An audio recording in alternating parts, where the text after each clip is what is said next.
it's gonna stay hot for a while, right, Rachel? Absolutely. It's going to stay hot at least as we make our way on into the end of the week. Maybe not the extreme heat warning kind of heat, but still it's going to stay hot as we make our way on into the weekend.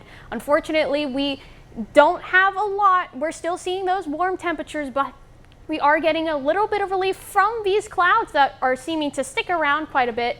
But as I said, our temperatures are still warming up.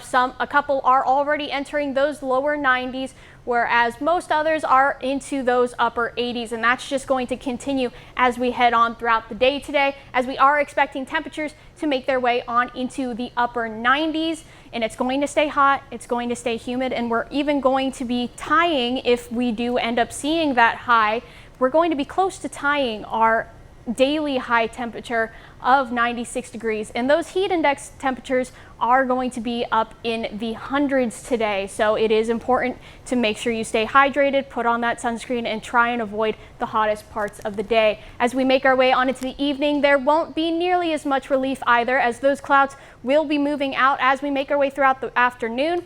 So there will be no shade from that sun. It's just going to be sunny, and it's going to be warm, and it's going to be humid, and overnight does not provide too much relief, as we're going to continue to stay warm in the low 70s. It's going to be clear, and it's still going to stay muggy. Now, we are going to be seeing those heat index values in that danger category at least for the next couple of days. We're not going to be in extreme heat warning territory past Thursday, as we're going to be seeing that warning wean off as we make our way past the day on Thursday. But I just want to take another look at the heat risk, which is another tool that we use. And when you have all three tools that typically we use all saying the same thing, it shows a little bit of seriousness to it.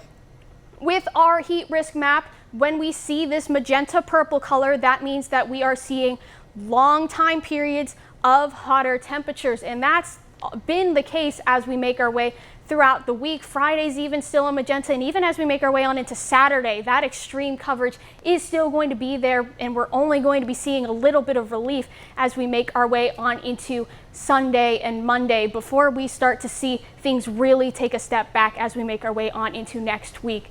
And if you are looking forward to this weekend, those temperatures, as I said, they will begin to cool down. Sunday, we're even looking back into the upper 80s. However, the introduction of rain and possible storms gets reintroduced. Both days are going to be looking for pop-up isolated showers, especially as we make our way on into the evening hours and possibly even close to sunset, where many may be having their fireworks celebrations. But past that, this weekend, we are going to be seeing those temperatures continue to slowly decrease.